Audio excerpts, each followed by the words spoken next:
काल घरी येऊन डायरेक्ट झोपूनच गेलो, तर पुढचं काही शूटच केलं नाही आहे. मग आज डायरेक्ट नेक्स्ट डेवर येऊया.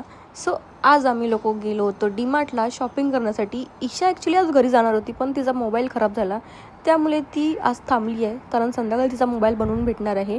डीमार्टला गेलो, काही शॉपिंग वगैरे केली, मग थोडीशी भूक लागली म्हणून जोकर अँड जॉयजमध्ये जाऊन मोमोज ट्राय केले. हे डीमार्टच्या वरतीच आहे आणि ह्याचं पूर्ण लोकेशनवाला व्हिडिओ मी सेपरेटली अपलोड केला आहे, तर तुम्ही जाऊन तो नक्कीच बघा आणि इकडे व्हिजिट करा. परत सांगेन, खरंच यांचे मोमोज खूप टेस्टी असतात.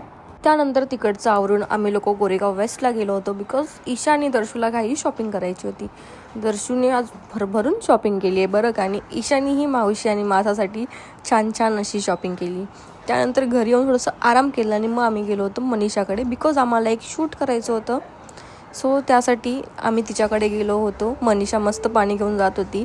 शूट वगैरे कंप्लीट केलं. त्यानंतर ही आमच्यासाठी मस्त असे जांभूळ घेऊन आली होती खायला, ते खाल्ले, घरी आली आणि मग घरी येऊन रोजची कामं करायला घेतली. आता मी इथे ही मेथीची भाजी ट्राय केली आहे. सो ह्याचाही व्लॉग मी लवकरच अपलोड करेन.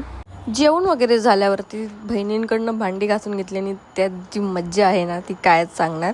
आणि त्यानंतर दुसऱ्या दिवशी 28 एप्रिल होतं, म्हणजे रात्री 12 वाजता त्यांनी माझ्यासाठी केक आणला होता आणि सरप्राईज ही ते माझ्यासमोरच तयार करत होते. केक वगैरे कापला. सो असं काहीतरी आजचा दिवस गेला. Thank you for watching. बाय.